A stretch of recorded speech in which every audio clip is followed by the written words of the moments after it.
주신 주님 주의 나라 임하셨네. 이 땅 위에 주님께 영광. 우리 1원 주제가 같은데요, 같이 한번 또 읽겠습니다. 시작. 어떠한 감사로 하나님께 보답할까? 데살로니가전서 3장 9절 우리 같이 읽겠습니다. 우리가 우리 하나님 앞에서 너희로 말미암아 모든 기쁨으로 기뻐하니 너희를 위하여 능히 어떠한 감사로 하나님께 보답할까? 오늘 사도 바울은 행복한 사역자입니다. 왜냐하면은 이 사역이 힘들지만은 그러나 영적인 자식들이 믿음 안에서 굳건하게 서가기 때문이죠. 그래서 지난주 설교에 이어서 오늘 데살로니가 교회에는 그 성도들 때문에 하나님께 감사하는 그러한 편지의 내용이 계속되고 있습니다. 오늘도 데살로니가전서 3장에 너무나 성도들 때문에 하나님께 감사해서 내가 어떤 감사로 하나님께 보답할까? 이런 좋은 성도들, 믿음이 쑥쑥 자라는 성도들, 믿음이 견고한 성도들을 보면서 그 자체가 그냥 그 사역의 감사가 된 것이죠. 그래서 오늘 세 가지를 감사를 하고 있는데요. 먼저 3장 7절을 보면, 데살로니가전서 3장 7절을 보면 데살로니가 성도들의 믿음을 보고 위로를 받았다 그랬어요. 여러분, 가정에서 엄마 아버지가 어린 자녀들이 하는 것을 보고 오히려 거꾸로 위로를 받는 경우가 있어요. 야, 넌 어떻게 나이가 어린데 그런 말을 하니? 너 어떻게 나이가 어린데 그런 계획을 세웠니? 라는 거죠. 어린 자녀들의 그 행동과 삶을 보고 부모님이 위로를 받는 거예요. 오늘 사역자인 사도 바울이 그 어린 성도들, 데살로니가의 어린 성도들의 그 믿음을 보고, 야, 어떻게 성도들의 믿음이 저렇게 나에게 위로를 줄 수 있지? 그러면서 위로를 받는 거예요. 그러니까 사역자는 다른 것으로 행복한 게 아니라 성도들의 믿음이 쑥쑥 자랄 때 그것을 보고 위로를 받는 거죠.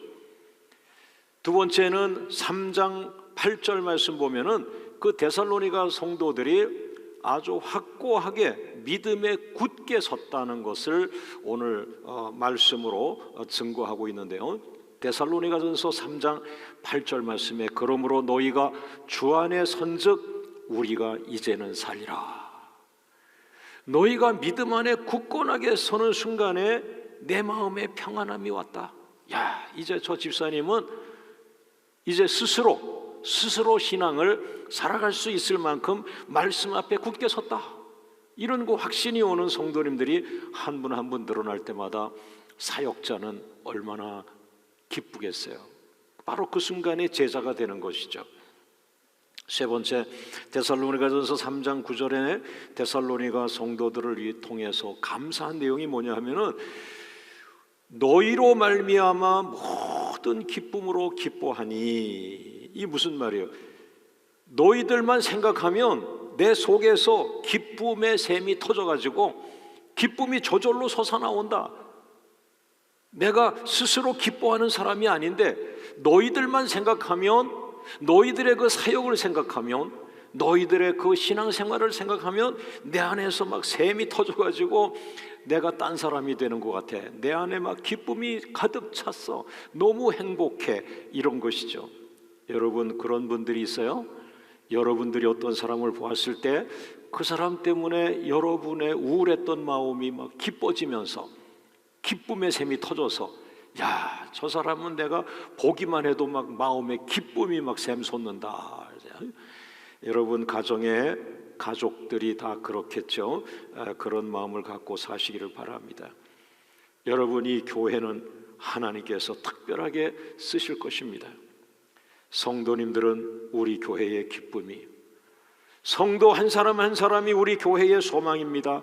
성도 한 사람 한 사람이 우리 교회의 영광입니다. 우리 교회의 자랑이요 면류관입니다. 면류관이란 말은 뭘까요? 상급입니다. 상급. 할렐루야. 여러분 한번 웃어보세요. 또 가정에서 TV로 예배드리시는 그런 영상 예배드리는 성도 여러분, 여러분 집에서 한번 웃어보세요. 아니, 더 많이 웃어보세요. 더 환하게 웃어보세요. 그리고 지금 거울을 보세요. 여러분의 얼굴은 살아있는 전도지입니다. 할렐루야. 여러분 한 번 더 할게요. 성도 여러분 한번 웃어보세요. 환하게 웃어보세요. 여러분 안에 생명이 있잖아요. 여러분 안에 부활이 있잖아요. 부활한 사람의 얼굴처럼 환하게, 스데반 집사님의 얼굴처럼, 모세의 얼굴처럼 그렇게 한번 환하게 한번 웃어보세요. 더 환하게 웃어보세요. 지금 여러분들의 웃는 얼굴은 바로 예수님의 얼굴입니다. 할렐루야. 교회가 예수님을 보여줄 수 있는 거예요. 여러분의 얼굴을 통해서,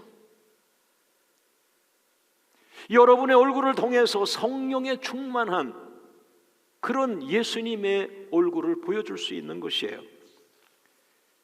여러분, 내가 좋아하는 사람만 예수님 얼굴이다 생각하지 말고 우리 교회에 있는 모든 성도님들이, 혹 나랑 신앙이 조금 다르다고 생각하는 사람들도 그 안에 예수님이 계시다.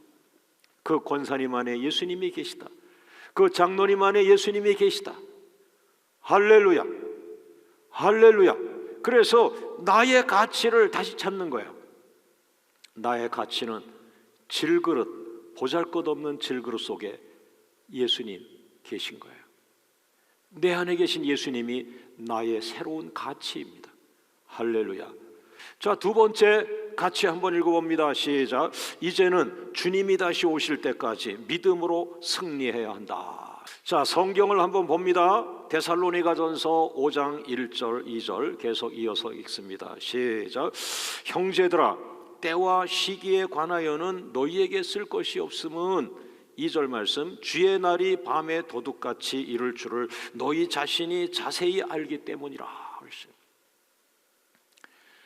여러분, 제가 3장에서 사도 바울이 데살로니가 교회 성도들을 축복하는 말씀을 제가 했고요. 그 다음에 5장으로 제가 지금 넘어갔습니다. 근데 5장 이전에 4장에도 또 하나 나오는데 뭐냐 하면은 종말에 대한 말씀이 나와요.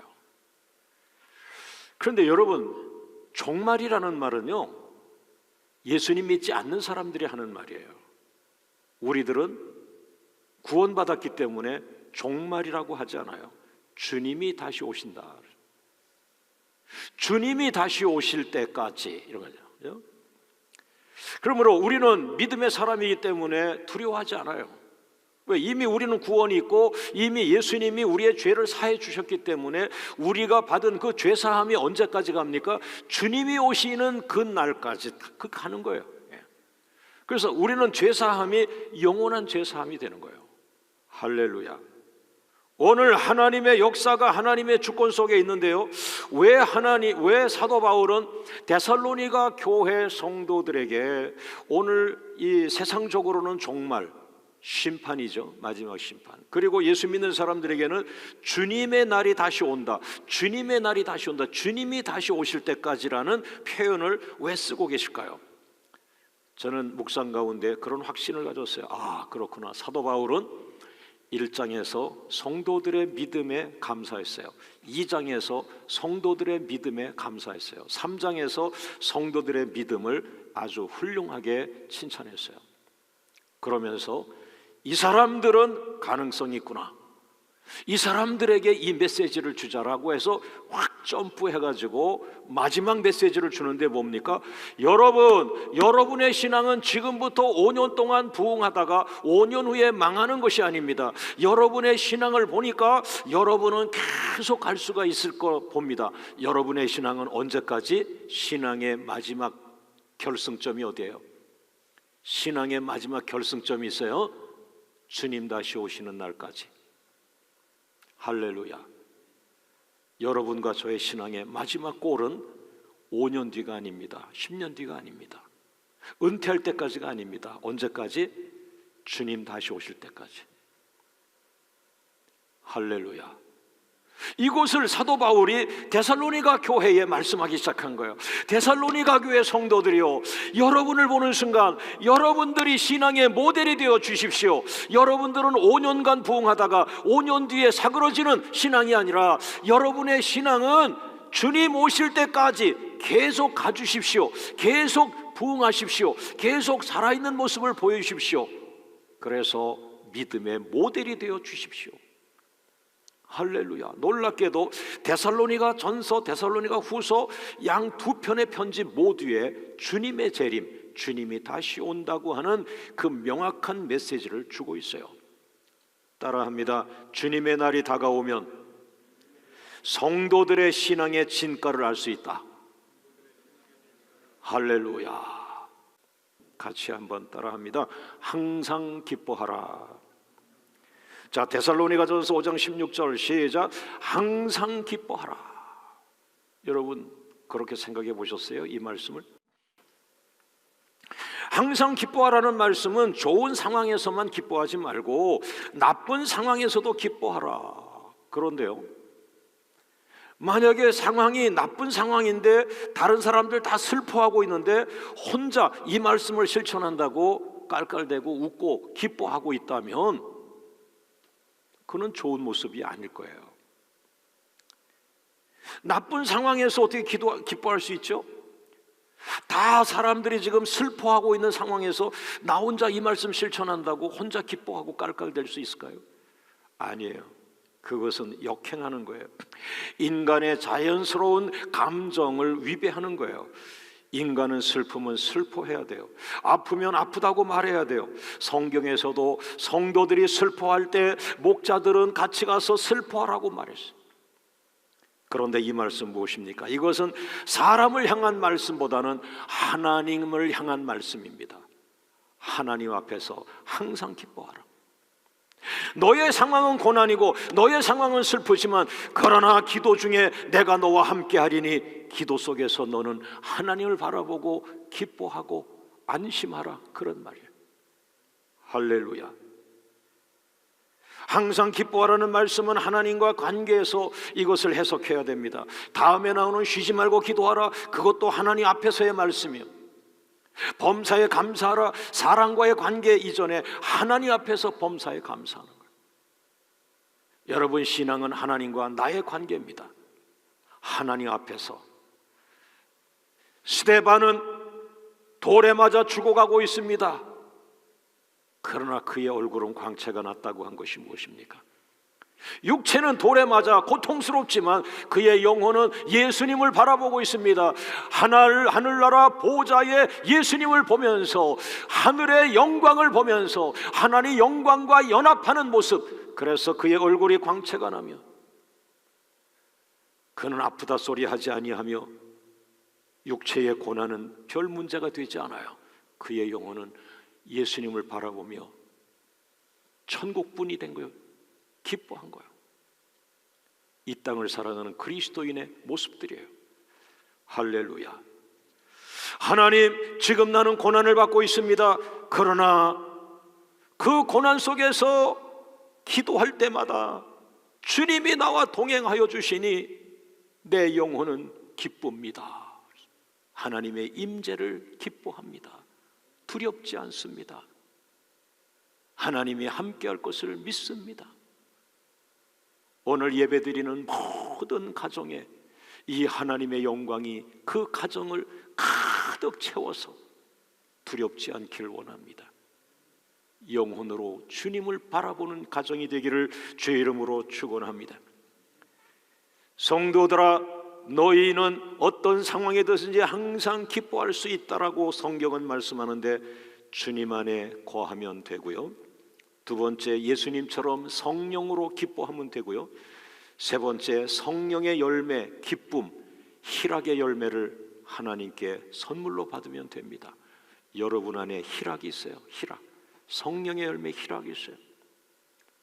감옥에 집어넣어도 감옥에서 찬양할 수 있어요. 감옥에서 기도할 수 있어요. 감옥의 옥문을 깨뜨릴 수 있어요. 왜? 감옥은 감옥인데 감옥 안에 있는 사도 바울은 성령의 희락을 갖고 있어요. 할렐루야. 두 번째로 무엇입니까? 따라하죠. 쉬지 말고 기도하라. 자, 데살로니가전서 5장 17절 있습니다. 시작. 쉬지 말고 기도하라.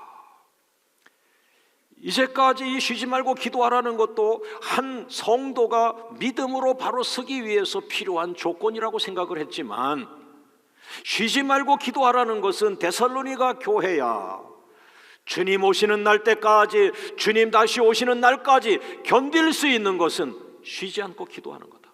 할렐루야. 여러분, 고난이 전 세계를 덮고 어둠이 전 세계를 덮는다 할지라도 하나님과 소통하는 가정은 죽지 않습니다. 하나님과 소통하는 교회는 죽지 않습니다. 하나님과 연결된 교회는 살아납니다. 무덤에서 일어납니다. 무덤에서 군대가 되어 뛰쳐나옵니다. 할렐루야.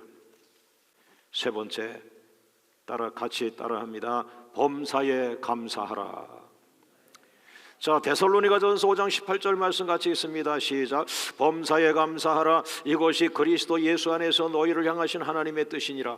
범사에 감사라는 것도 이 네 가지 중에는 제일 그래도 우리 신앙의 성장을 위해서 필요한 말씀으로 우리가 해석을 이제까지 했는데, 이것도 먼저 사람과의 관계에서보다 하나님과 나와의 관계에서 범사에 감사하라. 할렐루야.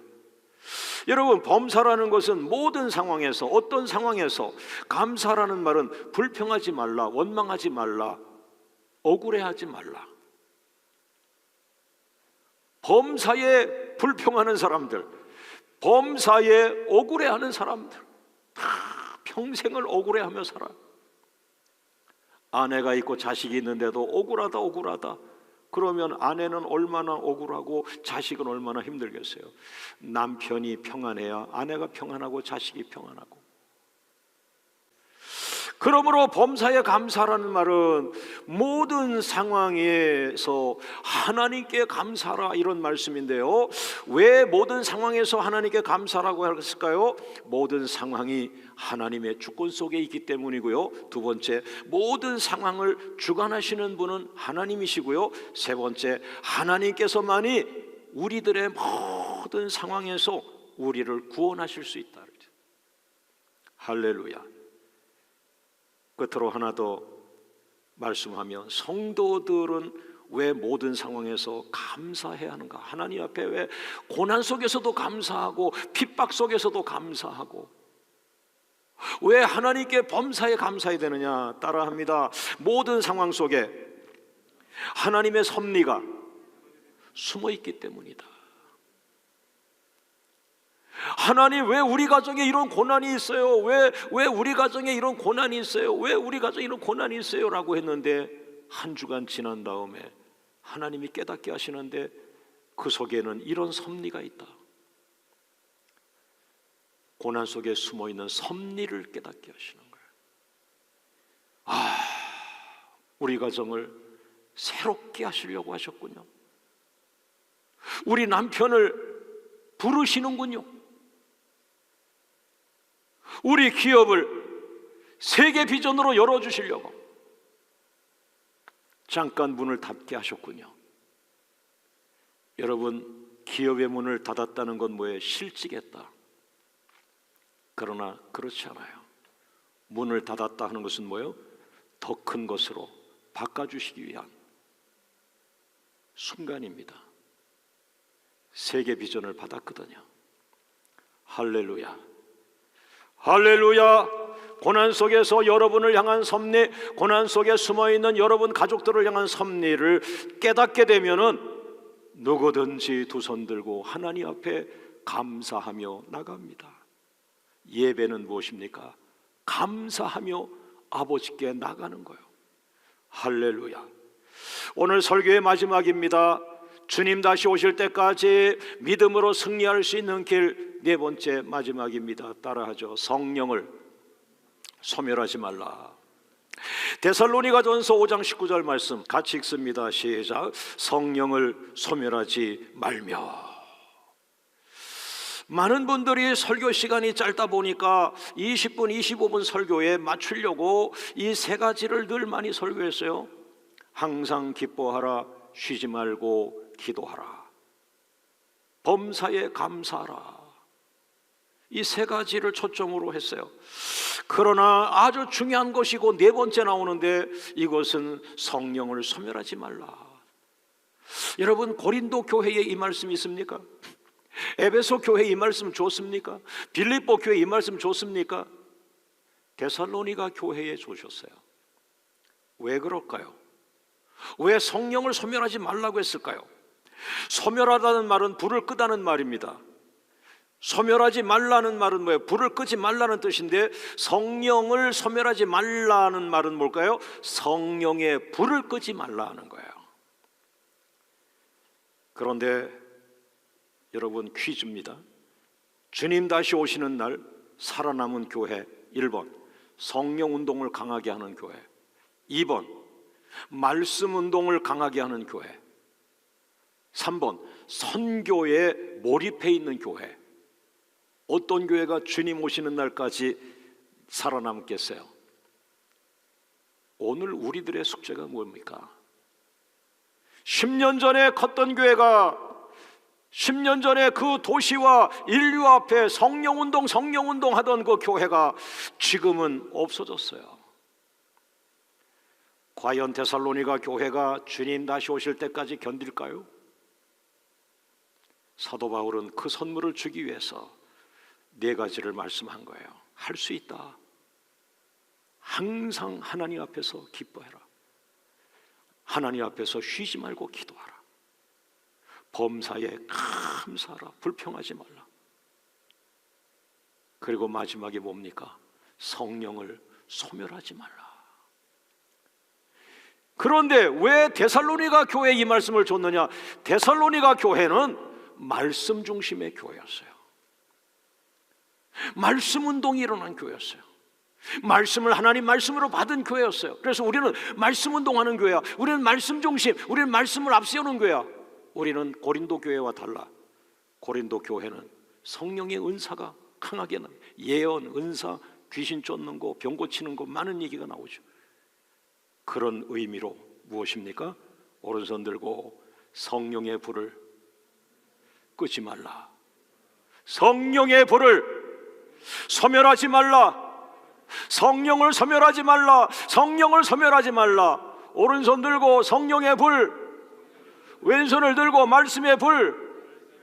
할렐루야.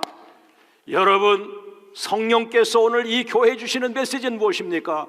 지금 당장 반짝에서 많은 교회에 부러움을 사는 부흥의 교회가 아니라 주님 다시 오시는 날까지 살아나는 교회, 주님 오시는 날까지 성령의 불이 꺼지지 않는 교회, 주님 다시 오시는 날까지 말씀의 불이 꺼지지 않는 교회. 사도 바울이 데살로니가 교회에 숙제를 주신 거예요. 오늘 우리 교회에 이 말씀을 주었습니다. 한국 교회를 대표해서 도전해 보세요. 우리는 다시 말씀의 불을 붙이고 다시 성령의 불을 붙여서 우리에게 주신 다음 세대와 세계 선교를 감당하는 살아있는 교회가 될 것입니다. 써주시는 하나님께 감사드리며 영광을 돌리는 여러분과 제가 되기를 주의 이름으로 축원합니다. 모든 영광을 주님께 올립니다.